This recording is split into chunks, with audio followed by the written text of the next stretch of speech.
Today I'm talking to Rasmus Skjoldan. Rasmus is brand manager of the TYPO3 association and responsible for the branding process within the TYPO3 ecosystem. And we're going to talk about that in a bit. But hi, Rasmus, first of all. Hello. Hi. But first of all, I think we have to kind of reintroduce you to a broader public because people might not be aware of your long history with the TYPO3 project. Because you've been responsible for the design and corporate identity and stuff like that for a long time. I have to mention this article in the very first issue of T3N, the German magazine, which was at least initially dedicated to TYPO3. And you and Kasper were on this very first cover, side by side. And already then, that was in 2005, you wrote a very interesting article about corporate identity and building the brand. So you have been involved in that process for a very, very long time, right? Yeah, that's correct. We started out talking about the more emotional aspects of TYPO3 a very long time ago.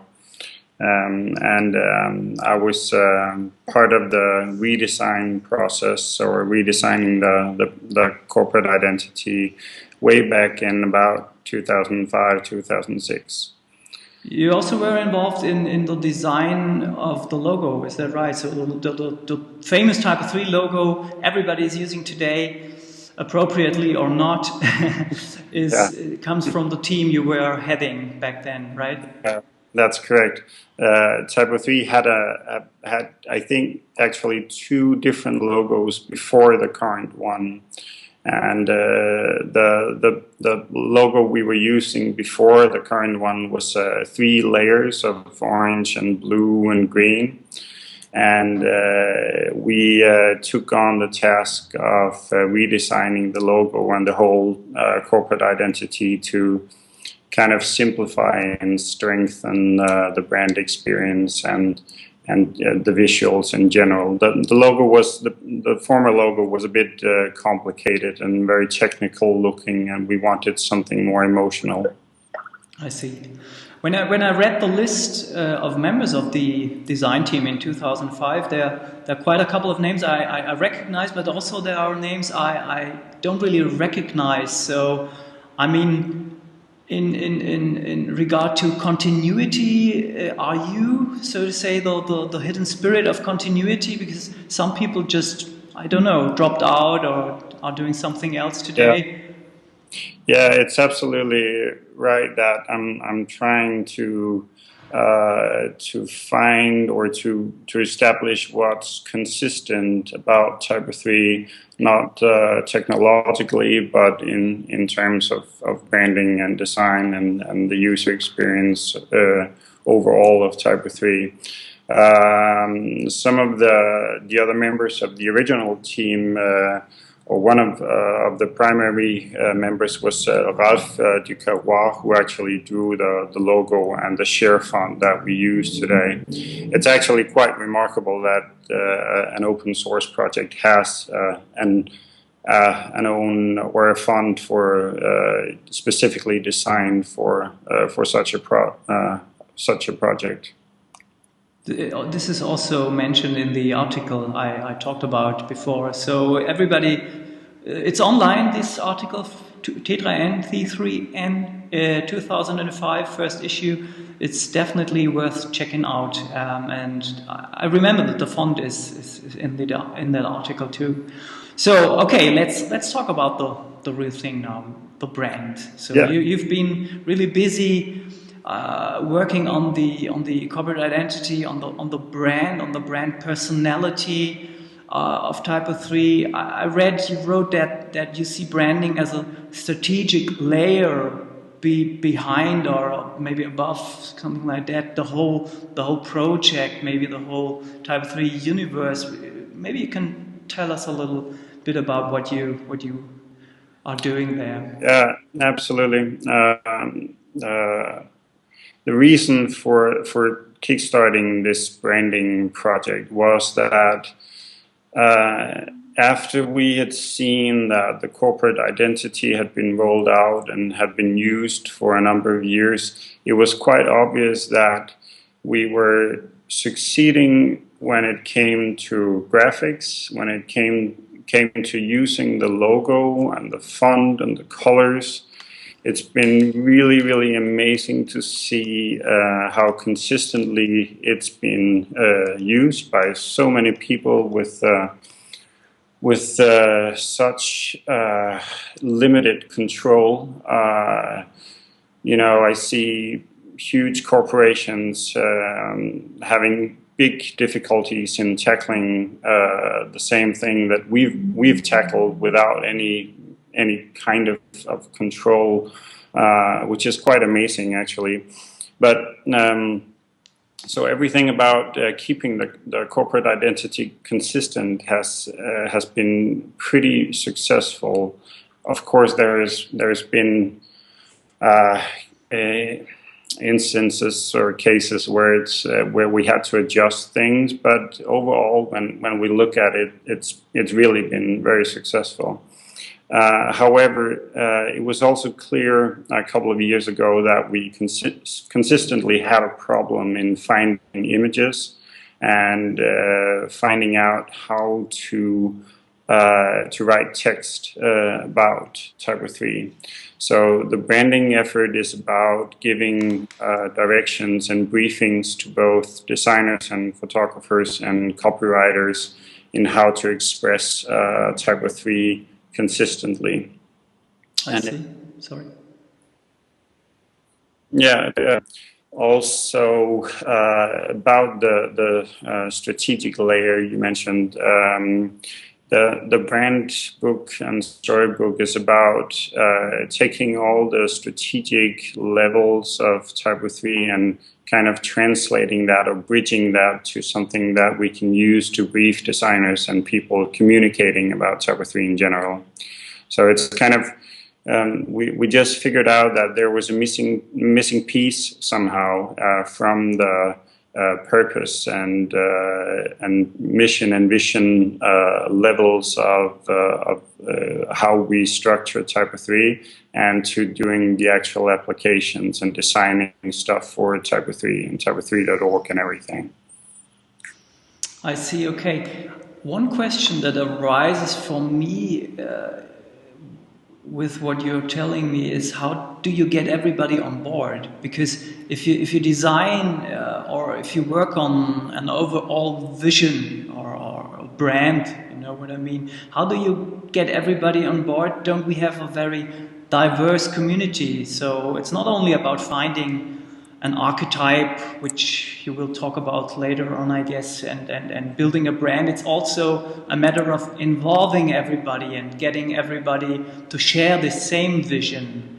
In the company, that's not that difficult because you just have this top-down control and everybody has to use what management decides. But the open source community is like a self-organizing organism. Yeah. So how does it work? Yeah, that's great. First of all, I think it's a very long-term process. It's something that will take years, actually. It's not going to be done this year. It's an ongoing thing, and it will take some time. You're also absolutely right that it's a very diverse community, and people have very different notions about what TYPO3 is and what it should be and how it should be in the future and everything. So the branding work is about trying to find a stable reference point to try to establish TYPO3 as something that we can all relate to. And something that is stable no matter what changes come to TYPO3 product-wise or technologically. Also to answer the question, we as one of the first things we did in the branding process was to make a user survey. I don't remember the exact number of respondents in the survey, but it was we did a quite thorough job in digging down into the TYPO3 folklore or the myths about TYPO3 and trying to see what different words and notions people used when they were talking about TYPO3. And even though it's very true that it's diverse, it's also true that some of the same words appear over and over again when people are talking about TYPO3 or communicating about it in general. And so our job is to take those notions that we can all recognize and really simplify that and keep them stable and don't let anything change that. To do that, you use the process that is called archetypal branding, if I understood it correctly. You had a very interesting presentation about that at T3Con last year. Do you want to elaborate just a little about this archetypal thing? Yeah, absolutely. Archetypal branding is basically based on Jung's theories of psychological archetypes. And to keep it quite simple, there are some 12 archetypes like the hero and the wizard and the sage that people all over the world relate to. And it's kind of Jung's finding were that these archetypes appear in stories wherever you go around the world and talk to people about their myths and stories. And so these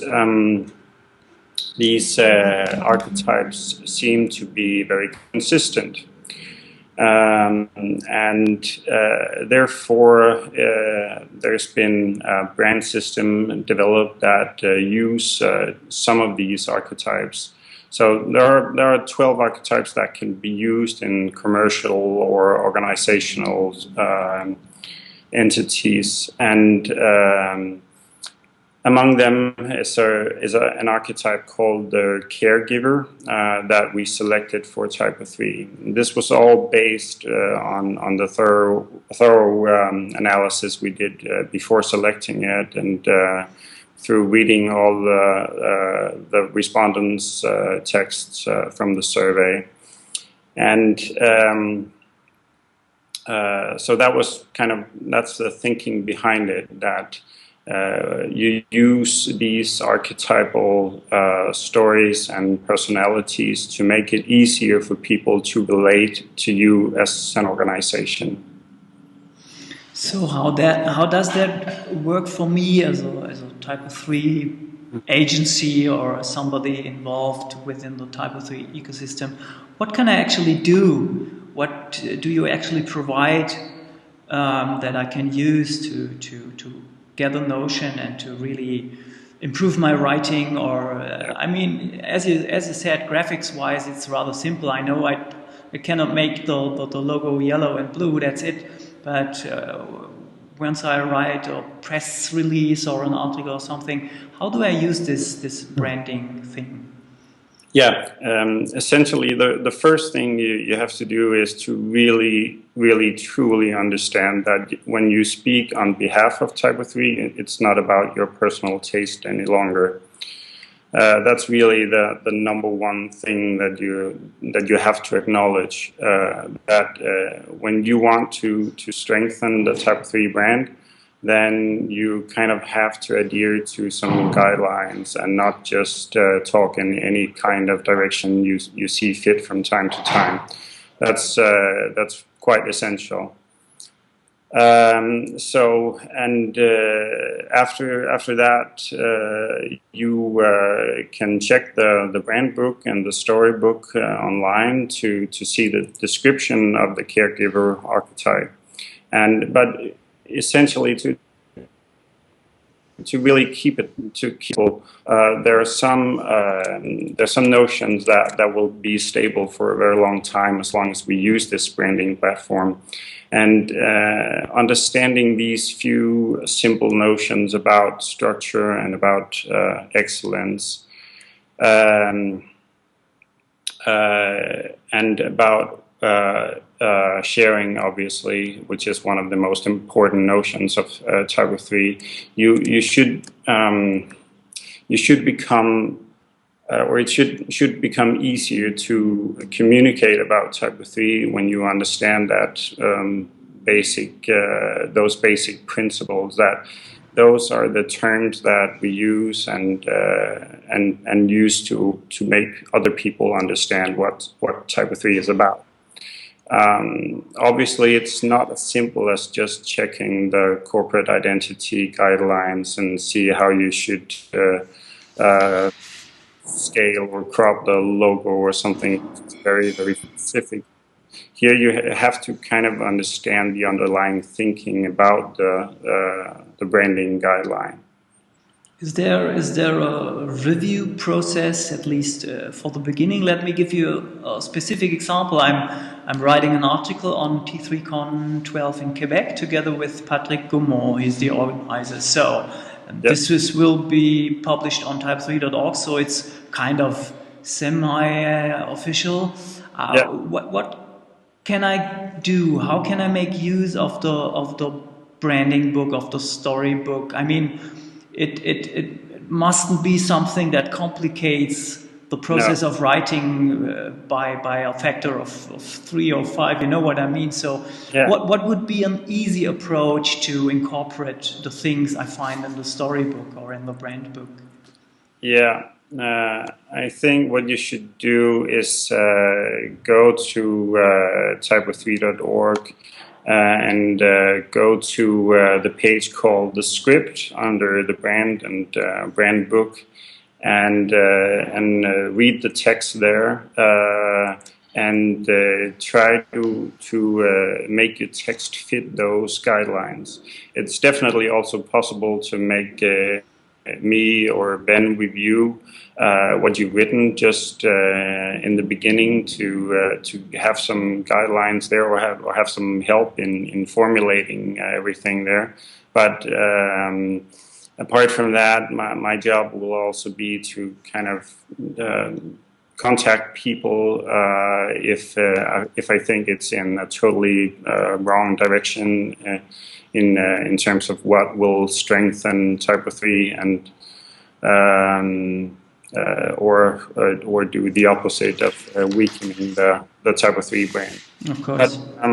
But based on the experience we've had with the corporate identity guidelines, I'm very optimistic in about how it's going to roll out. It's just going to take some time for everyone to get used to it, and it's also taking me some time to simplify the guidelines enough. It's a very, very few words based on a huge amount of survey results and analysis, and it takes an awful lot of time to simplify these things, to be honest. So I definitely hope to be able to simplify it more and more in the coming months and years. Do you have plans on doing additional surveys on how people perceive the brand? And I don't mean only people within the community, because wouldn't it be important to see how ordinary potential customers perceive the brand, if they really get it, if they really get the feeling of a caregiver instead of a hero or some other archetype? Yeah, absolutely. Also, one important thing about this archetypal branding is that we're essentially trying to position the client as the hero and us as the one helping the hero. So we're kind of the makers of the sword, and we'd like to make the client as the hero grab the sword and go combat whatever evil he's fighting. But to answer the question, I'd definitely love to do a survey on that in about a year from now. It's way too early right now, as we've only just begun using the new system and the new brand platform. But in a year from now, it would be really great to see how clients relate to the TYPO3 brand, also to establish a baseline that we can measure against in surveys coming in the coming years after that. I imagine that this branding process has very tight ties to other things like marketing or the editorial process on typo3.org. And what I keep asking people like Sören Schaffstein, who is press release manager, I interviewed him a couple of days ago, and what I keep asking is, how do you coordinate and how do you work together with the other teams? Because you have kind of a central position, I would say, in having this overall vision, this long-term vision of a brand personality. So how could we improve the ties between the teams working on different aspects of maybe the same thing in the end? Yeah, I don't think I have a simple answer to that. I think the collaboration is actually working pretty well at the moment. We somehow have a pretty good mutual understanding of when we need to contact each other. So it's quite often that I have mail correspondence with the marketing team and Robert Zierhofer from the design team about how things can be connected. I would love to find better ways of collaborating, but also I have to say that it's not bad as it is right now. Actually, we are doing a pretty good job, I think, in collaborating, especially when you think of us sitting in different places with our different jobs and everything. It's actually working out quite well at the moment, I think, at least from my point of view in terms of the branding effort here. Great. Yeah, I mean, I think it's amazing that all this is done in more or less in spare time, and people are really part of a community that is self-organizing. There is no bottom-down structure and no control from above. So I think so too. It's working pretty well, but well, there's always place for improvement. Yeah, absolutely. Okay. So do you think what you told us sums up the branding topic as we see it now pretty much, or is there something you would like to add or to give us some additional hints on how to perceive all this?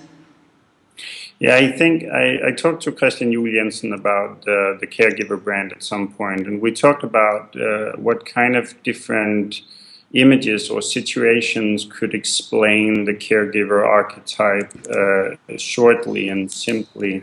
And we talked about that being such an empowering, caring inspirator or caregiver is about, it's like saying to a kid that when you climb that tree, and think about how you're going to climb it, instead of just yelling, don't climb the tree, you'll get hurt. So that's kind of, to me, it's a good example of when you write text or communicate about TYPO3, it's about helping others all the time, not about trying to control things or exert power. It's always about helping and helping and helping to make others succeed and thrive. That's really a key point for me in relation to the caregiver archetype. Always about helping, never about controlling, never about exerting power. It's always about us being the ones smiling when others are succeeding or thriving. And also, apart from that, I'd love more feedback on how it's working, and I'm pretty sure it's not been simplified enough yet in terms of how to make it useful to everyone. And so I'd really love feedback on how to make it easier to use over time. I think what helped me a lot is your use of the hero's journey, because Yeah. I think the caregiver, if I understood correctly, is kind of a mentor too. So in this voyage, the hero has to do at some point or another, he has to look for a mentor who is giving Yeah. him good advice and taking care of him in a way. And this is also found on the website type3.org. I'm going to link to that. That helped me, I think, to understand better what you're aiming at. Yeah, I think I also mentioned this in the keynote at G3Con last year. We have to remember how this connects to us building a CMS, that whenever you're building a CMS, you are doing something that will enable others. And that's really tightly connected to the caregiver archetype, that we're the tool makers, not the ones actually using the sword ourselves. Or the tools. That's truly important in relation to understanding what all this caregiver thing is about. All right, Rasmus, thanks a lot for this interview. You're welcome. It was very interesting talking to you. And have a good time in Denmark. I hope to see you at a conference or something like that in the near future. Definitely, you're welcome. Thanks. Bye. Bye.